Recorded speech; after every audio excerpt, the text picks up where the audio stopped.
Love staying informed? Subscribe now and get unlimited access to local news, weather, and sports for just 99 cents a month for your first 3 months at inforum.news/join. Read every story, listen to every podcast, and download the apps that keep you informed and on the go 24 hours a day. So head to inforum.news/join right now to subscribe. What are you waiting for?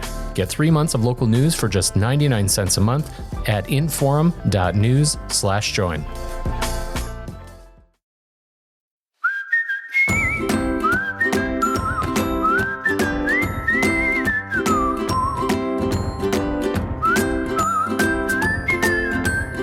Welcome to Plain Talk. Well, the funny thing is I just finished telling Chad that we weren't going to talk about Joe Biden, but I wanted to make a Brewster's Millions reference here because this is kind of where I'm at. You remember that movie? It's a great movie. Yeah. It's a fantastic movie. It's got baseball in it. It's got politics in it. It's got a guy who has to spend $30 million in 30 days so he can inherit $300 million. What an ordeal to find yourself in. It's America at its finest. It's a wonderful, wonderful movie.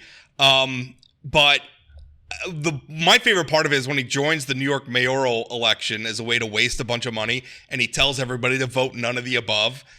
And I realized that Nikki Haley just lost to none of the above in the weird Republican primary / caucus that Nevada's doing this year for reasons that I'm just not going to explain at this point because it's all so dumb. But I kind of wish I had a none of the above choice for the national election in 2024.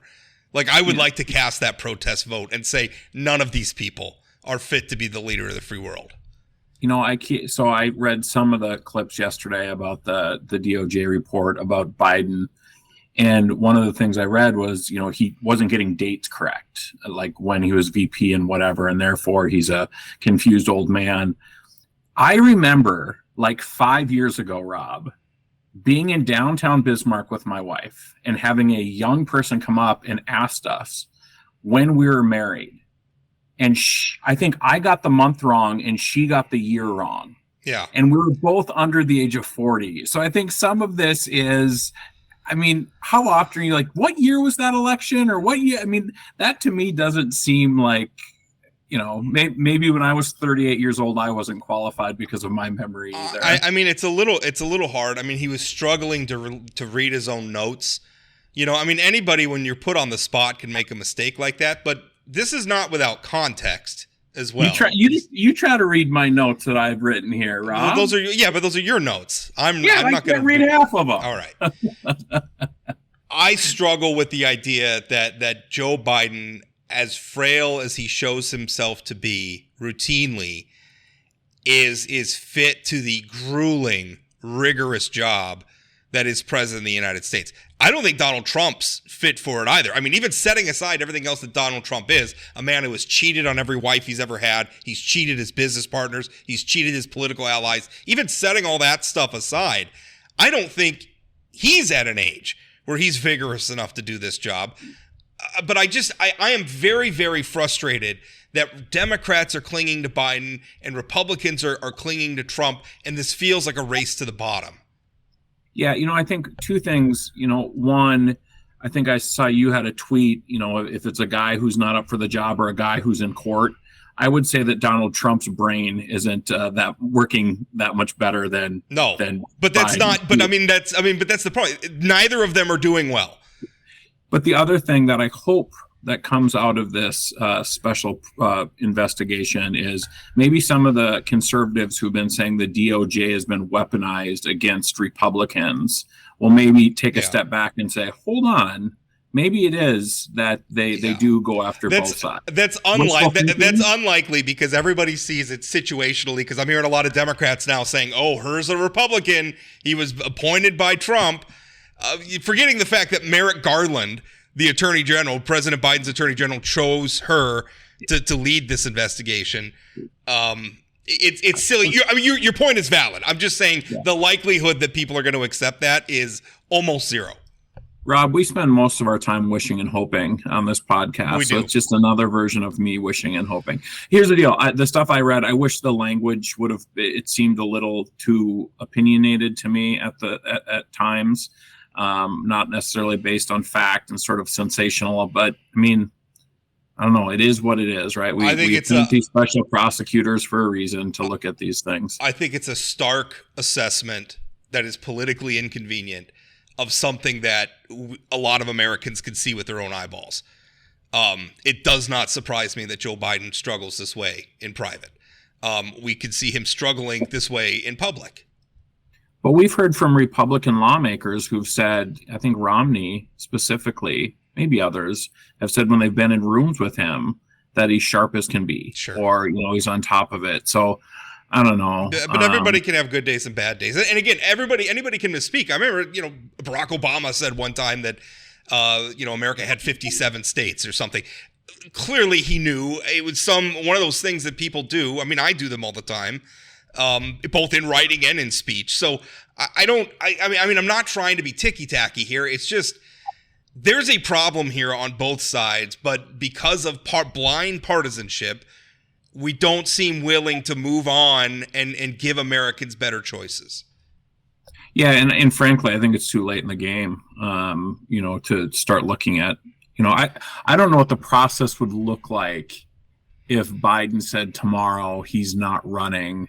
Would it just be a free-for-all? Would there be some sort of hand-picked candidate? Who would that person be?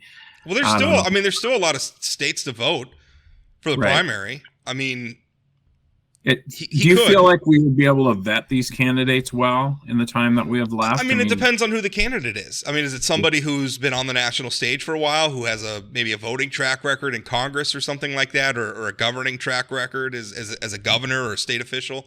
I don't know. It depends on who the candidate is. And for Republicans, Nikki Haley is still technically a possibility. Unlikely, but technically. Well, I read a letter to the editor recently from Bob Harms that said the people should go out and vote in the North Dakota presidential caucus because there's still a race. Well, he's not for the wrong. Republican nominee. I don't disagree with that. Like I don't like sometimes we don't participate because we think the die's already cast, and that becomes a self-fulfilling prophecy. Yeah, if you don't show up, things aren't going to change. So, I think... Rob, how many times in this podcast have you said Donald Trump is a presumptive nominee or he's going to win the nomination or whatever? So maybe he's not wrong, but I'm trying to be optimistic instead of resorting to my typical Eeyore-ish fatalism. Eeyore-ish, I like Eeyore-ish, that. Do you like that? Yeah. I'm a regular Eeyore. I have nothing to offer you but despair. I wish we would do better. I just don't think we're going to. Let's switch gears. Let's talk about some interesting things happening in the House race. Not more candidates getting into that race, which I'm shocked. You were shocked. You told me you were shocked that Brian Krauss didn't get. Tax Commissioner Brian Krauss, who announced this week he was not gonna run. You said you were shocked by that. Yeah, I mean, I'd heard through the grapevine from I think good sources that he was all prepared to announce this week, and so when I saw your column that he wasn't running, I was really taken aback. And I've talked to some Republicans in the last few days who are like, Tom Campbell and Rick Becker, is this the best we're going to do? The best, and all due respect to Tom Campbell, who's a very, very nice man. I just don't think he's got the chops to be in Congress right now, especially given the Hunger Games environment that it is right now. I don't think he's the best advocate for North Dakota. I also don't think Rick Becker's the best advocate for North Dakota, given what a strident ideologue is. We have enough intransigent, angry people in Washington, D.C. We don't need another one. So that's another one where I'm hoping for a better option for North Dakotans. Rob, the best option by far right now of the candidates in the House race is Trygve Hammer, from my perspective. And I think that if it ends up being a Becker-Campbell primary, that this race all of a sudden gets interesting because both of those guys have some baggage. And Trygve Hammer is, oil worker, Marine, has all great resume. I think it becomes a very interesting race in a very not competitive partisan environment. If Trygve Hammer can get some money behind him, right. I agree. And maybe, if Democrats see blood in the water, maybe some money flows into his campaign. And he looks good. He talks good. He's got a great resume. Maybe. I don't know. I'm hoping Republicans get a better option. I like Trygve Hammer. He's a liberal, though. I say that not taking a shot at him. It's just I'm a conservative and he's a liberal. He's not going to vote the way I want in Washington as often as I'd like. So I'm hoping for a better option for Republicans. And Julie Fedorchak still has the door open. She said she was going to, by the way, she said she was going to make a decision this week. So I haven't texted her yet this morning. She's probably getting sick of me texting her every morning. Like, you said she's going to make a decision this week, and it's 10:10 on Friday as we're recording this. So is she going to Friday news dump it? I don't know. Generally, if you're news dumping, it's mean she's not running, right?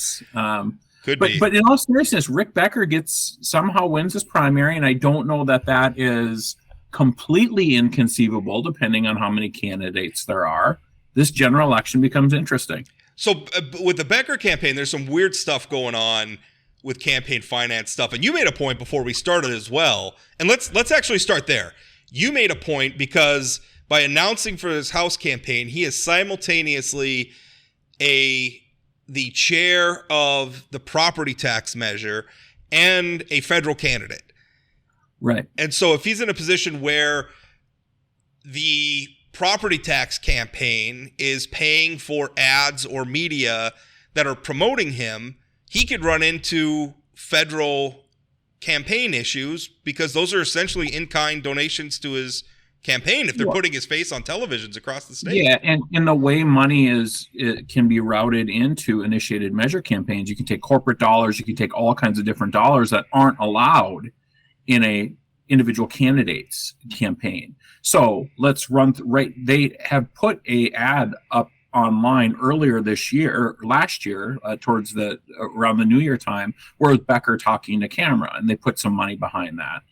If they were to run that ad and put money behind that ad, I would make the case, if I'm running against him for Congress, that that's an illegal contribution because it says Rick Becker, all over the place. It would benefit his congressional candidacy. So I think one of the things, the column about the different things that some of its consultants are involved in, it feels like a lot of these folks have their fingers in a lot of different places. I mean, the Brandon Pritchard involved with this pack that's going after their colleagues. It just seems like there's lots of different fingers in a lot of different places.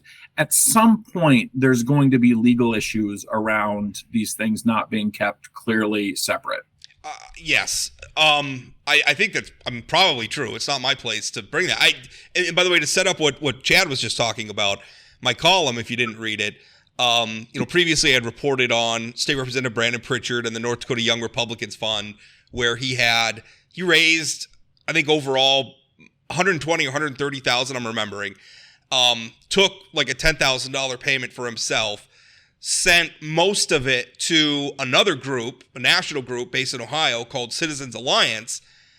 When he solicited the funds for the North Dakota Young Republicans, he told a lot of the people who contributed, this is going to outreach to North Dakota Young Republicans, train them, get them to run for office, etc. And then he routes it to Citizens Alliance, which, by the way, he's the executive director of the North Dakota chapter, and what they're doing is attacking incumbent Republican candidates and accusing them of not hating gay people enough. I mean, am I wrong? I mean, you're not wrong. Not wanting to ban books enough. Not wanting, yeah. So that's kind of what he's doing. That in and of itself is problematic. But then you look at the Citizens Alliance group. And there's two people who are running that, who, first of all, have kind of an icky backstory. They were both leaders of a group called Young Americans for Liberty, kind of a libertarianish youth group. They both left after accusations of sexual misconduct. One of them faced criminal charges for rape, acquitted on 4 of the charges. The jury hung on 2 more, and they were ultimately dismissed.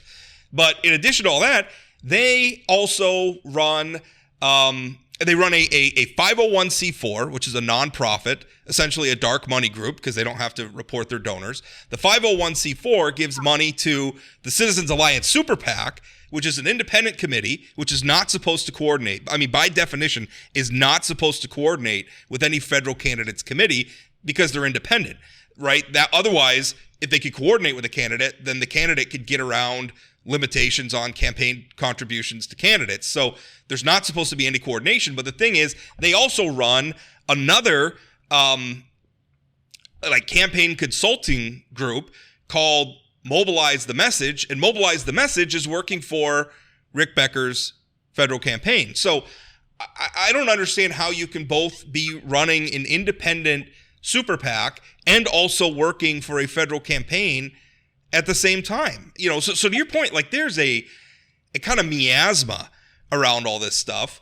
When I asked Rick Becker about it, he said essentially his campaign has violated no laws, and that the accusations against the two gentlemen who were working for his campaign were just the attacks from, I think he called militant feminists and radical atheist bloggers. The latter being, I guess, a reference to me. Well, and the former, I mean, it's my understanding that people who made these accusations were a part of the group, the libertarian group. Right. I don't know how many militant feminists are in the Young Americans for Liberty. Yeah, and maybe Becker should take a step back and take it easy when he's describing people who've accused his campaign staff of raping them and how he describes them. I mean, I think that's unseemly, right, the way he handled that. And to be clear, I'm not going to defend you. You are an atheist blogger. So you're good. Am I radical though? I don't know. I guess that depends on where you're standing. Again, on the rape charge, 4 of the rape charges he was acquitted on. 2 were the jury hung on and they were dismissed. Just to be absolutely clear about that. Absolutely, and you're right. I mean, they weren't found guilty of those things, but I still think he should maybe tame down his language when talking about the accusers. I would think so, but that's kind of the MO of the Trump era, right? Is when these things come up, don't apologize, don't try to clarify, just attack, just shoot the messenger every single time. I mean, that's what Trump does, right? He's never done anything wrong. Everything's always a conspiracy of his political enemies. Nothing's ever his fault. And I mean, that's what people like Rick Becker are emulating now.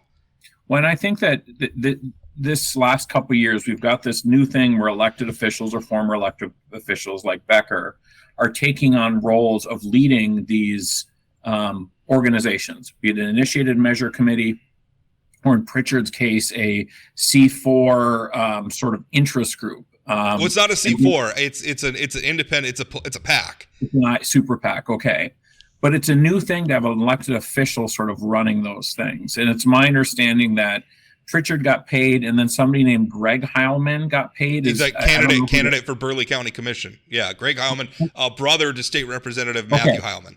That's what I was going to ask, if it was Matt Heilman's brother. So it just seems like all these folks are sort of, they don't have, because I don't know what's Brandon Pritchard's real job?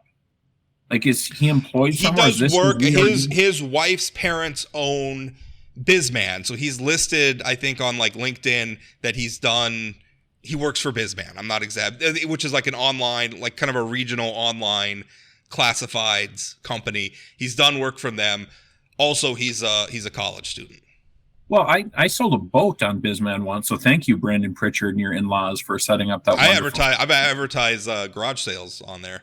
Yeah, very good. But yeah, I don't like. It doesn't seem like some of these folks have, like, when you think of a citizen legislature, you think of a business owner, or a farmer, or a teacher, or those kind of things, and it seems like these folks are becoming full-time politicians.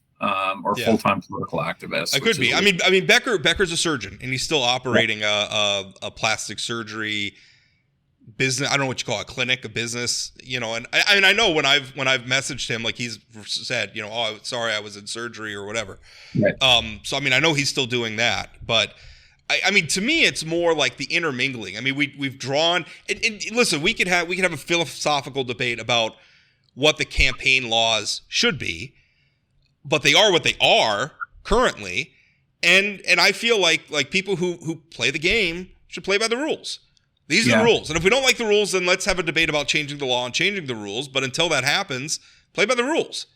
With all that being said, there's so many damn loopholes in these laws that maybe Becker and his folks have figured out ways to not break the law. Also, maybe they're banking on the FEC being so backlogged with everybody that they're just not going to do anything about it.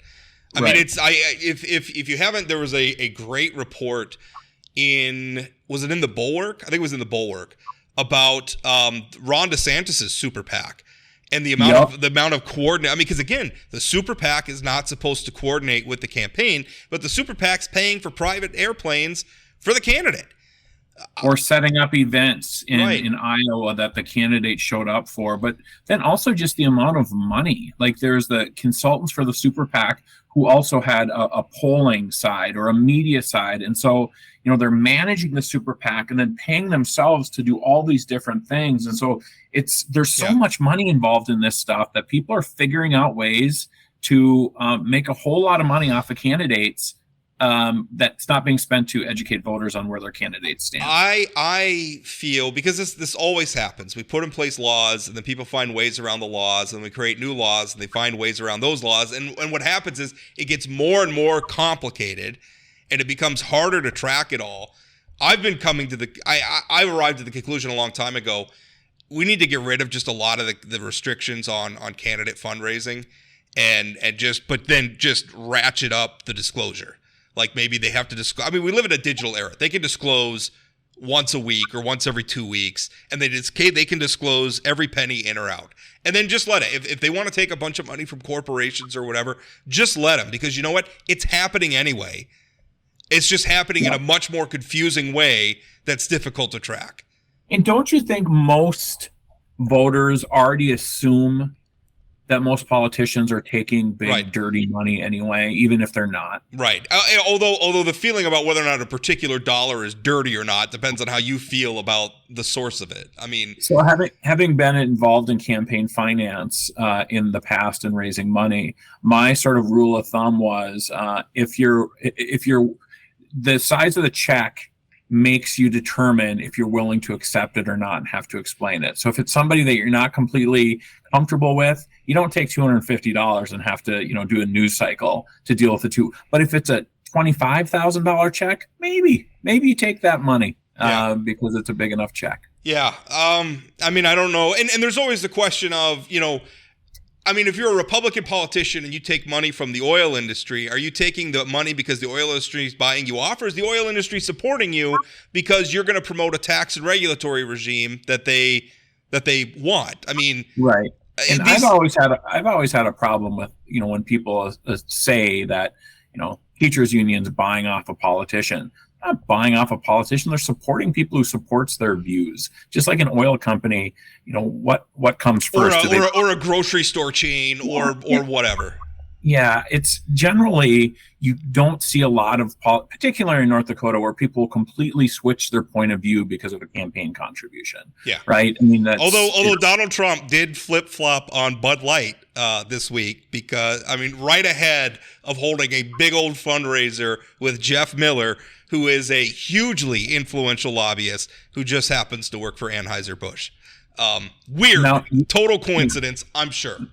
Rob, I said in North Dakota. Right. You don't see a lot of people. Usually if they are going to switch, they are quite so brazen about it. But it doesn't matter. I mean, we joked about his comment about, killing somebody on 5th Street in New York or whatever his comment was years ago. And it's like, gee, it's proven to be true. Right. It doesn't matter. It doesn't matter. To me, that was, it's one thing. Like I look at like the Bernie Sanders movement and Bernie Sanders, like, I don't agree with Bernie Sanders on much of anything, other than I think he's a good person individually, but like politically, like, no, I don't want Bernie Sanders in charge of much of anything. That said, his movement at least had conviction, and it was based on certain principles. The problem is Donald Trump can just flip-flop from one thing to another, and everybody's like, whatever, he's Donald Trump. Yep, we'll follow him. Like it's not people who are following a set of ideas; they're following a person. All right, gubernatorial race, still just Kelly Armstrong in for the Republican primary. Democrats have a candidate now, although kind of a fringy guy. I'm going to try to get him on the show.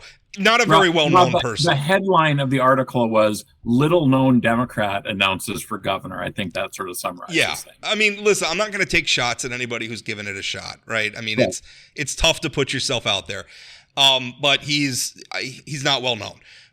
Kelly Armstrong, the only candidate for Republicans, still waiting on Tammy Miller to get in, if she's going to get in. This House race thing is kind of interesting. I mean, some people I talked to are like, oh, no, absolutely not. Other people are saying, oh, maybe she could. Some of that, I think, wishful thinking from the Armstrong campaign, which certainly wouldn't mind Miller, who will be a formidable candidate, wouldn't mind getting her out of the gubernatorial race and into the House race. Frankly, I would welcome that. I think she'd be a very interesting congressional candidate. It would make the governor's race sort of boring, though, wouldn't it? It would make the governor's race sort of boring. Yeah. Yes.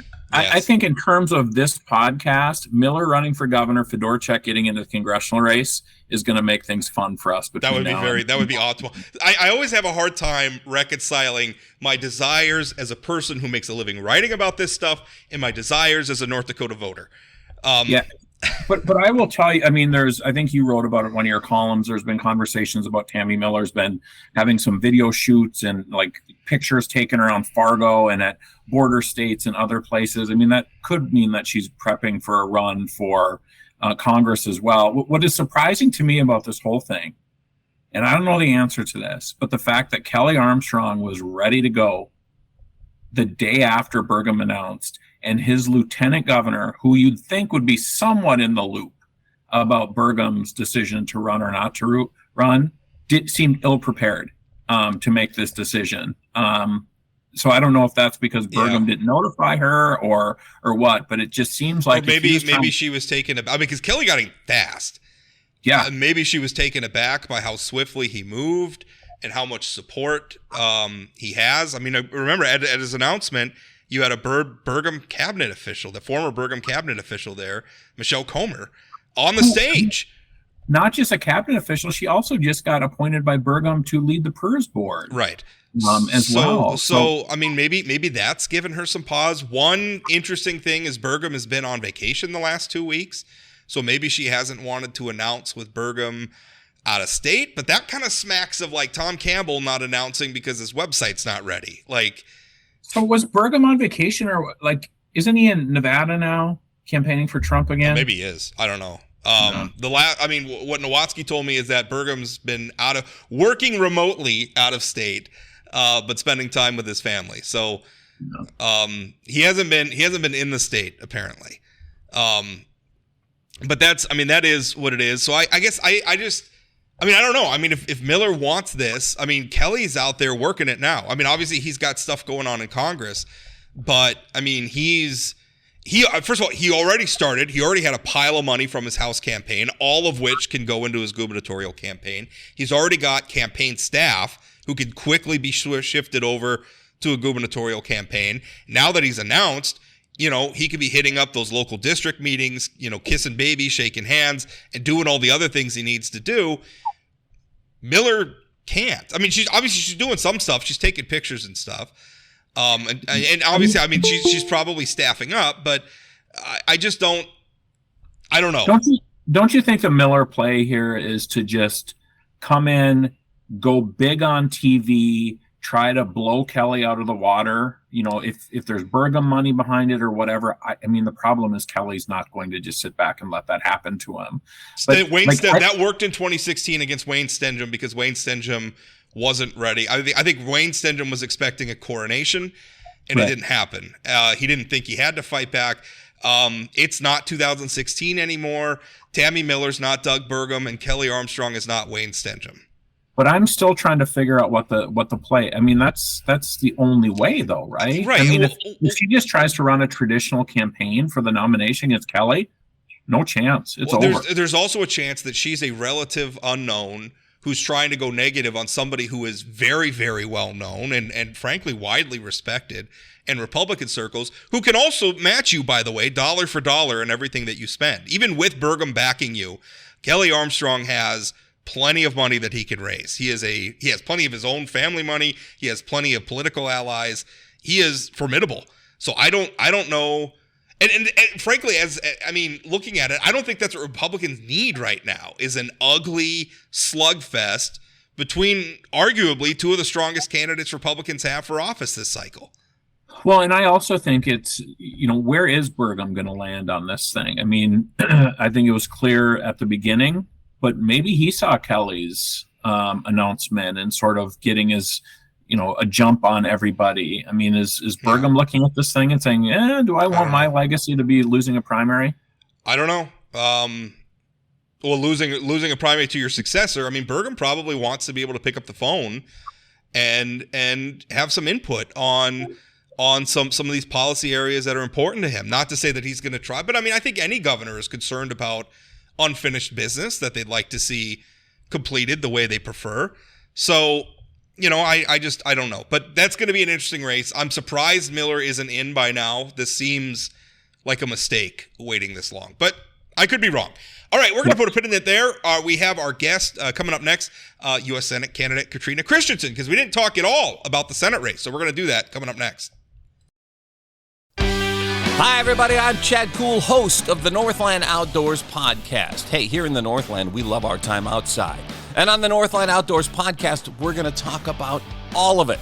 Not just fishing, not just hunting, but mountain biking, camping, rock climbing, bird watching, you name it. We're going to have it on the Northland Outdoors podcast. New episodes every 2 weeks on Spotify, Apple Podcasts, wherever you get your podcasts. So look for it and join us on the Northland Outdoors podcast. All right, welcome back to Plain Talk. And U.S. Senate candidate Katrina Christiansen, who 2 years ago, we were talking as U.S. Senate candidate Katrina Christiansen. She sought this office last cycle. She's seeking it again this cycle. Last cycle, she, of course, ran against Republican incumbent John Oban in what ended up being a three-way race with Rick Becker, who ended up on the general election ballot as an independent. This time around, she's taking on Senate incumbent Kevin Cramer. Katrina, welcome. Oh, thank you for having me, Rob. It's good to be back. What led you to decide to give this another shot? Well, okay. So I ran in 2022 because I was angry. I was scared. I was angry because we have jobs to do. We have families to take care of. We have bills to pay. And the chaos in Washington, D.C. is such a distraction. And it still is. And it was clouding our lives. It still is with doomsday news cycles. They waste our time. And honestly, they sometimes screw up the economy with shutdowns. And so, that's why I got in 22, because I was angry about those things. And I was scared because our system of governance was paralyzed by partisan politics, and it still is. But I'm running this time because, I like a challenge. And I think that North Dakotans deserve an alternative. They deserve a leader, somebody that's willing to step up, do the hard work solving problems. So, I know that North Dakotans go to bed at night worrying about paying for childcare or having continuity of childcare, paying property taxes, going to the grocery store. Those are the things that they worry about. And I really feel like our current leadership isn't working. The system isn't working. And so I'm back in the race to fix it.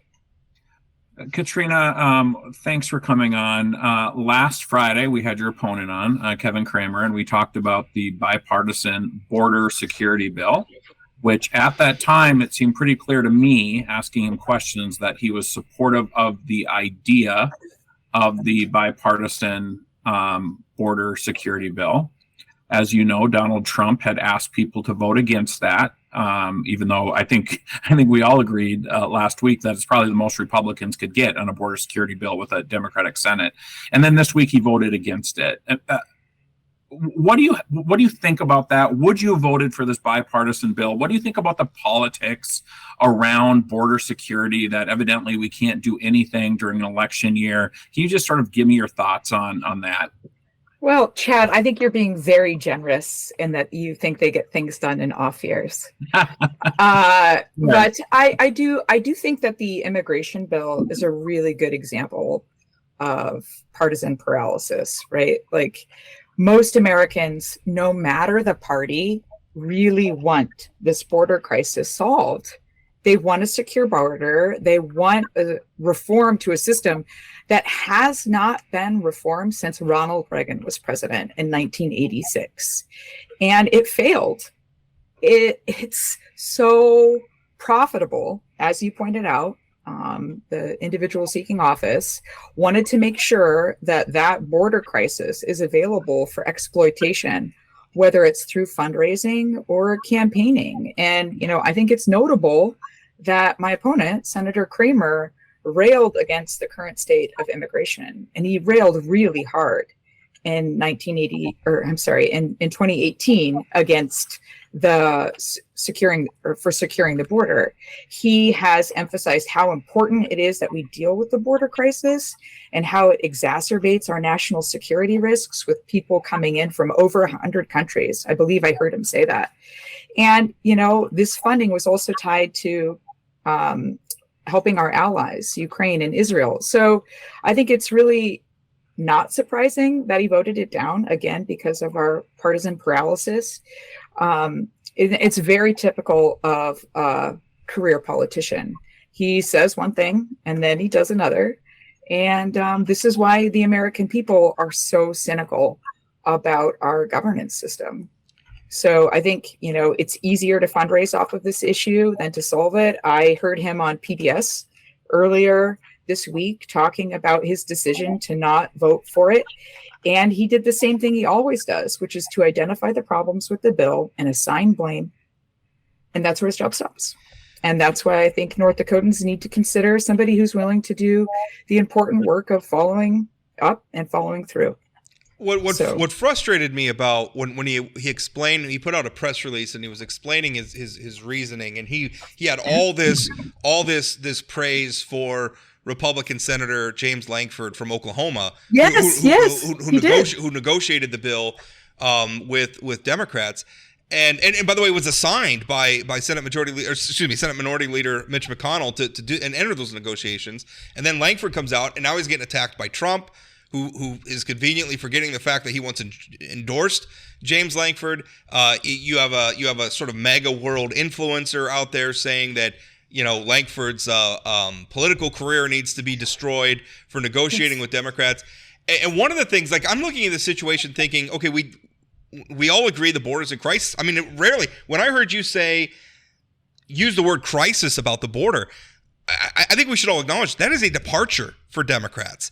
It has been hard to get Democrats to talk about the border in that way, to recognize that there is a problem there that needs to be solved, a problem that's not a crisis because we're being too mean to people coming across the border illegally, which I don't want to. We should treat everybody with dignity and respect. Don't get me wrong. But to say that the actual fact that the border is just, as a practical matter, is wide open, is a problem and a crisis. That's a shift to hear Democrats talk that way. I thought Republicans should have taken advantage of it, and they blew it in my mind.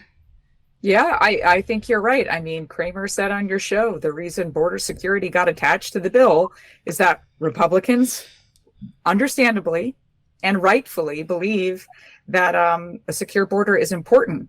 It's a priority for the United States. So I think what I can say about, Democrats making the shift, I think it's important to note that, times have changed dramatically. The border crossings that we saw in 1986 versus the 2000s versus right now are just so different, right? We have this, migration in our hemisphere right now due to, a number of different problems in various countries of people fleeing problems, that the magnitude of the border crossings, the people seeking asylum, and we also have the fentanyl crisis that we need to deal with. I think it's absolutely paramount, if you are going to be a real leader, that you address these problems and talk about the reality of them, which is that we have not addressed our immigration system in 40 years, and we are struggling with dealing with the migration crisis in our hemisphere. Katrina, are you frustrated that President Biden, well, let me ask this differently. Do you think he came to this fight too late? And does it frustrate you on the border?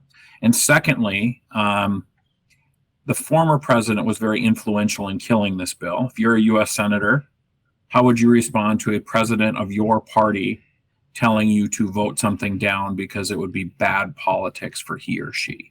So 2 questions: frustrated by Biden, yes or no? And then how would you handle sort of a former or current president telling you to not deal with something for political reasons? So I'm going to be honest. I am frustrated with Biden. I think, he had an opportunity in the first 2 years of his presidency. And, I think it was hard to come to terms with the reality of the migration crisis, of the crisis at the border.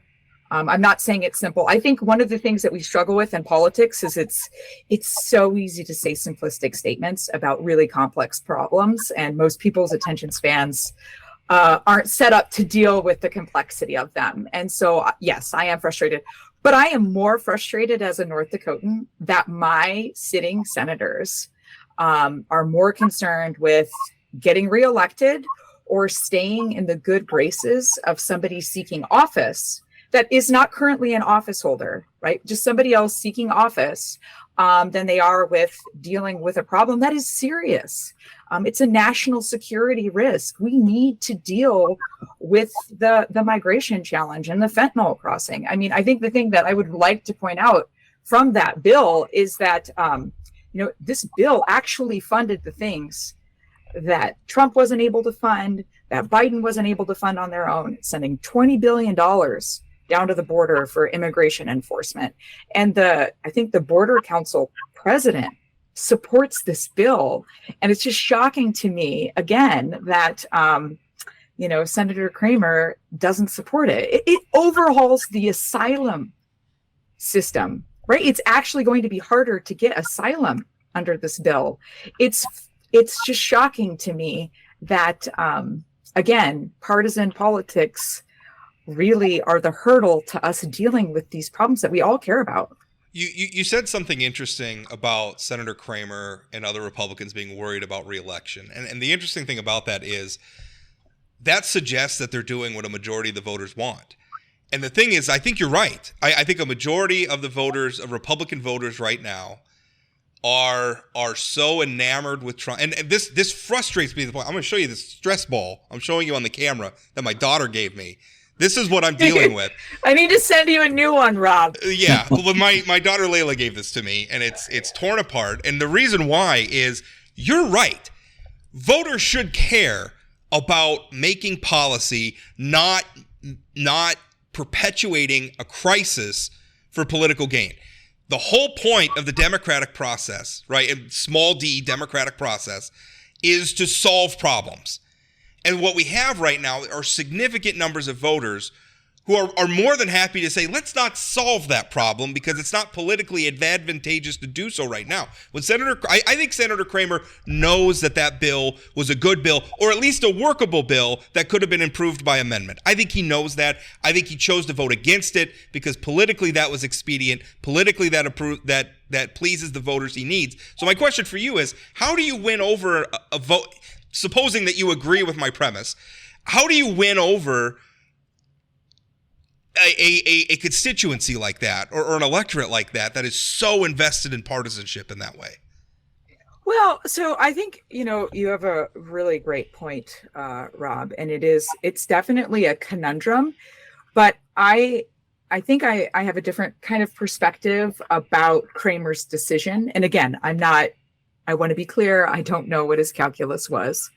But I think he was much more intimidated by being on the receiving side of a disgruntled Trump as opposed to actually passing the legislation. Because here's why. And I've only been on the trail for a little over 100 days, but it is shocking to me in Democratic circles and in those nonpartisan circles, how often this border security thing has come up. Like it is, we were on our way to Minot, was it 2 weekends ago? And we stopped at a gas station in Harvey and they recognized me and they started to ask me questions. And the first thing that this person said that they were concerned about was the border. And, I met with a group of people online, back in December. They were these are Democrats who are very concerned about the border, doing call time, donors, very concerned about it's just. So I do think that it's a conundrum and I'm not afraid to tackle it. And I think the thing that makes it what our campaign has to focus on is that Kevin Cramer is really good at identifying problems. And I mean that sincerely, and assigning blame. He's a very skilled politician in that way. If you watch that PBS interview, that's what he does immediately. He identifies the problems in the bill and he assigns blame. And this is what's wrong with Washington, right? Like you said, Rob, you were great. You were like, yes, we should amend this. This is what parliamentary procedure's for. Let's fix these things I don't like. And let's do this because this is important for all of us. And so I think the thing that our campaign is going to have to help voters understand is this frustration that you feel about things not getting done. Part of the problem is your current senator. And so Senator Mitch McConnell, regarding the immigration, he said before he decided to vote against it, he said, there are more conservative wins in this bill than we would get, I believe, in a Republican presidency. Yeah, that's just facts. That's just reality. And that's exactly what Kevin Cramer said last Friday, right? He essentially said the same thing to Rob and I last Friday. One of the things that I keep thinking about is conservatives and Republicans of this country have really, really tried to shine a light on the border for a long, long time. And now they have their opportunity to actually fix the problem. It's sort of like the dog catching the wheel, or the tire, right? When it's chasing after what now? And I wonder if the voters are going to see through some of this now, that it's like you've identified the problem, you had an opportunity to fix it, and then you said no. Are you? I mean, I assume that's what your hope is, right, Katrina? That voters will sort of figure this out. Well, I think we have to tell them, like that's the part of the campaign that we have to do. We have to do the messaging, and I think that to my point, there are a lot of cases where, like, particularly with this immigration bill, where you had an opportunity and you didn't do it. And so it's time for a new voice. It's time for somebody to step up and do those really hard things. I think what the campaign is, it's so different this cycle, right? Like we've got a team. Last time around, I was doing it all by myself. I got in too late. I didn't have a campaign manager. I didn't know all of the things. And, I am a problem solver. So I took note of all the things I didn't get right.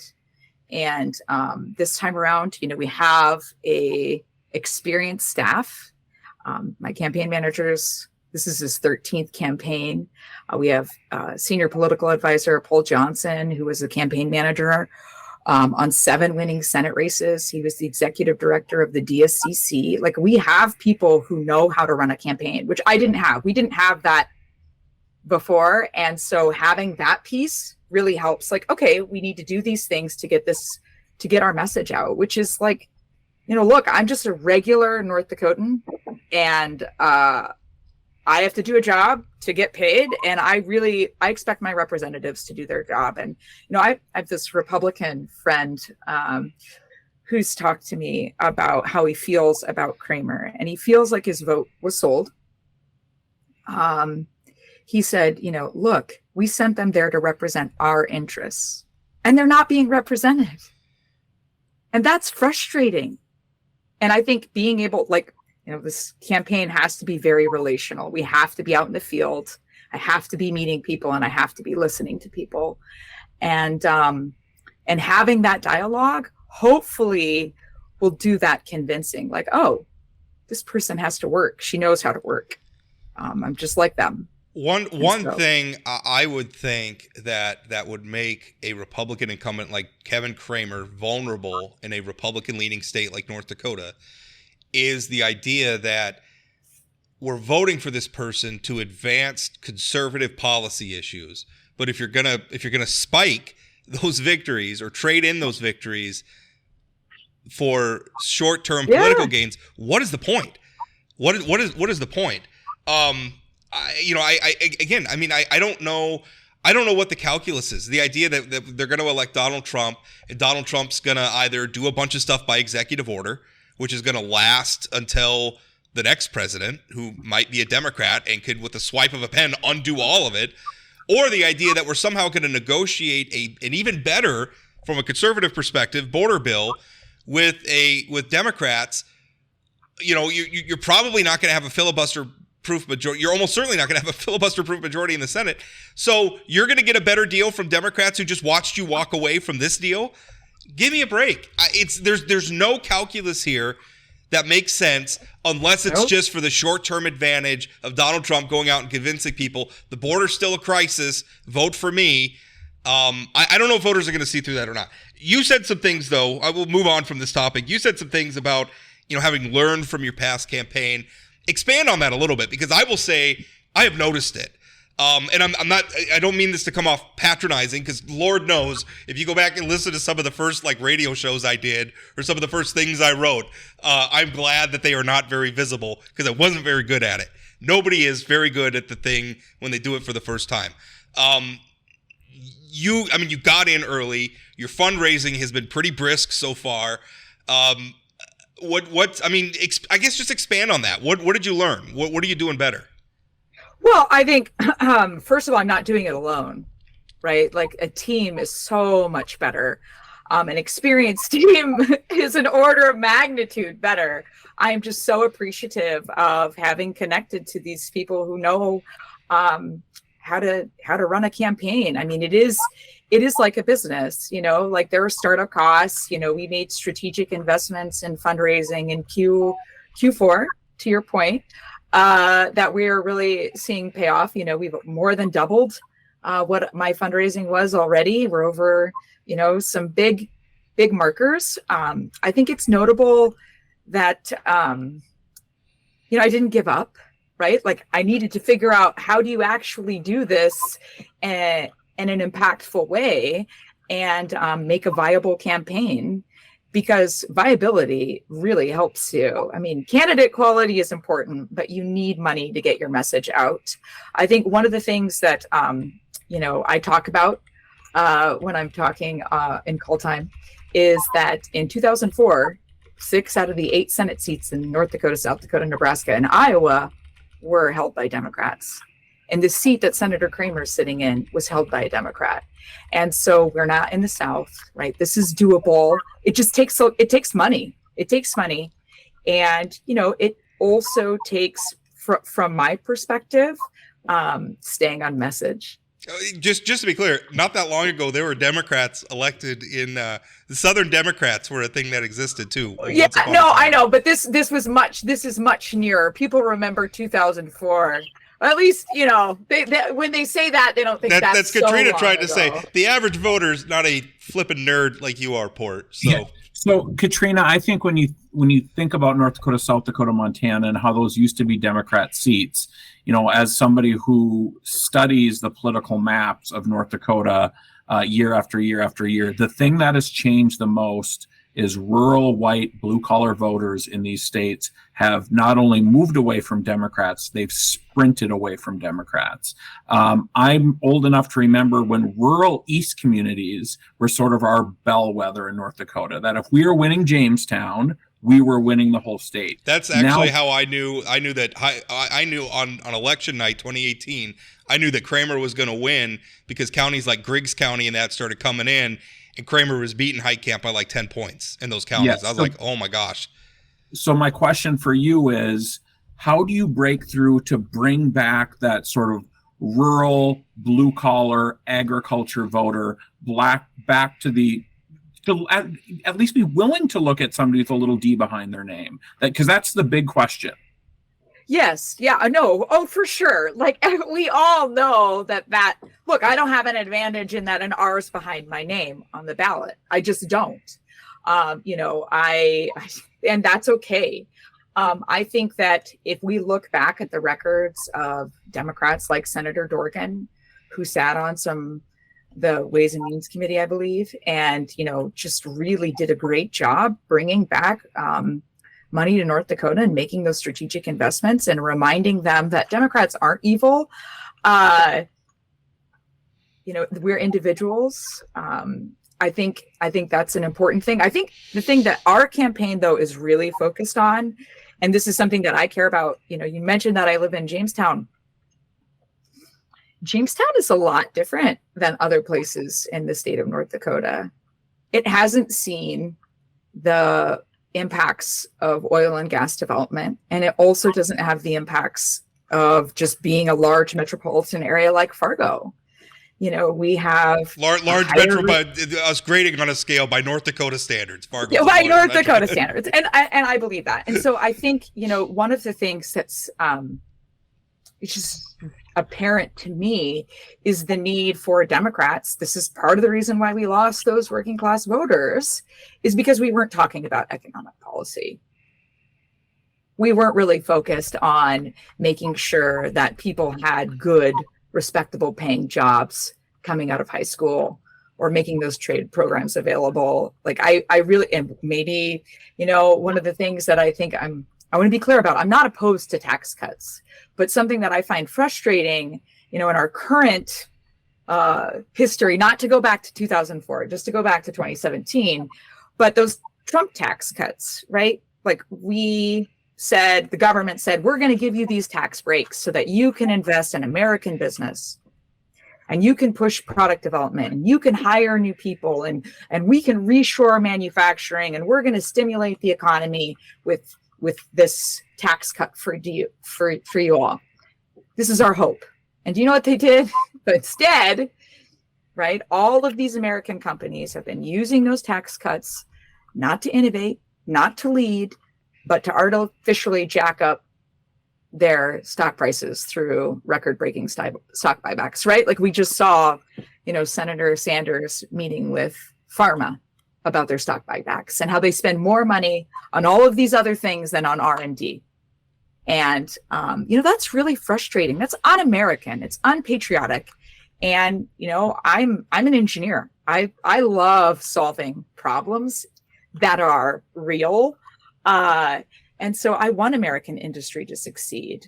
I want innovation in the United States of America. I want to reshore manufacturing. I want us to be the best at manufacturing. Like I found it so, as an engineer, I'm going to say that just one more time so that nobody criticizes that. I found it so frustrating during the pandemic when we had those supply chain shortages, because we don't manufacture stuff here. That's so frustrating. And because we don't manufacture, we don't have these innovations. One of the things that really scares me is that China has more patents in 5G technology than the United States of America. What does that mean for us in terms of like cloud technology? Or what does that mean for us for all of the tech devices? I mean, that is, to me, scary. And I want to make sure that we have leadership that sets up government policies that really incentivizes that investment and innovation in manufacturing. Last question, and maybe this is for both of you as Democrats, but some of the things that we were just talking about, which is kind of the erosion of the Democratic presence in pretty large swaths of America, that started, you can identify it in the Obama era, where you saw lost the House, lost the Senate, but also lost a massive number of seats in state legislatures and lost governorships. Now, that trend has started to reverse somewhat, through the Trump-Biden era, where you're starting to see Republicans lose some of those governorships, lose ground on some of the legislatures, nowhere near the drop that happened under Obama. So, Katrina, talk about that. What happened under the Obama administration that made voters from our part of the world just lose faith in Democratic leadership? Well, I think what's notable probably, and this is again, kind of frustrating for those of your listeners that aren't that old, but we had the Great Recession, right? We let the big banks off. We subsidized, risk taking in certain manufacturing sectors, and we paid for that. And I think that that's very frustrating for Americans. And, I think we saw the Tea Party kind of come out of that. There was a lot of concern about too big to fail. I like to tell a joke. Can I just tell a joke? I have a cavity that's only too big if it's to fail. funny. Yeah, no, I tease all of my dentists who are like, you need a crown on this cavity. And I'm like, or filling, no, it's too big to fail. There's no way I'm spending that money. Right. But I think that was a factor. I think the other thing, and I'm going to criticize, the party that I identify with sometimes, is they lost their ability to build coalitions. Like when you look back into history, look at FDR, look at LBJ, they were so successful because they knew how to build coalitions across those large swaths of America that you're talking about. And I think, it's really important that we learn that skill again. Like the Democratic Party is really diverse. And, I'm sure the culture wars, those sorts of things. But if you want to be successful at politically advancing policies that grow the economy, that support people, working people, you need to build coalitions. And I think that was a failure, along with the mistakes in terms of not really dealing with the risk taking and in our sectors. So, Rob, I know you directed that question at both of us, but I'm not answering it. Well, I'll give my 2 cents, but I will just mention one thing. I think during the Obama administration, there was also the rise of social media during that time, which created more of an us versus them sort of mentality. Also, obviously, racial issues that came along with that. So I think some of it was probably outside of the administration's control, but I think social media is driving a wedge between those coalitions that we should be able to build on both sides of the aisle to solve problems. I think, Chad, that's a really great point. One of the things that I find, frustrating is like the introduction of AI and how it's so subtle. We don't even know it's there. And I tell my students all the time, I'm like, AIs don't have intelligence. They don't have a frame of the real world. Like you cannot depend on an AI. You still need to be able to, through theory or through calculations, do these things. Like it's frightening to me that we've just kind of accepted it without understanding the risks. And Chad, to your point, does it make that problem worse? I don't read social media for that reason. In that I don't want to be influenced. I post on Facebook and I post on Twitter. I don't read my feeds because that's an algorithm telling me what to read. I get my news through RSS feeds where I choose the source and I read everything. And also there's something irreducibly human about artificial intelligence too, where artificial intelligence is working off of human input. And I say this, I've experimented with ChatGPT and Bard, although I think Google calls theirs Gemini now. I've experimented and I've typed in questions about North Dakota politics specifically, and have seen these AIs surface prose that I've written. It's my words, and they're regurgitating it. And if you click down the right way, maybe you can find a link back to my source. But it's like AI didn't come up with that. I came up with that. Like you're reporting things that I reported, and other people too, I'm sure. So that's anyway, that we don't need to launch into a second hour of the podcast to discuss artificial intelligence, although we could, because it's a fascinating topic. It is. Yeah, remember that one time we talked about crypto for like 10 minutes and neither of us knew what it was? That was really riveting podcast. Oh, you did. I got emails about people really enjoyed that. Yeah. I think they were mocking us, Rob. You think so? You think they were sarcastic? He doesn't read the comments, remember? Maybe that's how old I'm getting, that I can't detect sarcasm anymore. All right, we're going to go. Katrina, thank you so much for coming on. Yeah, this was a lot of fun. You guys take care. Be safe.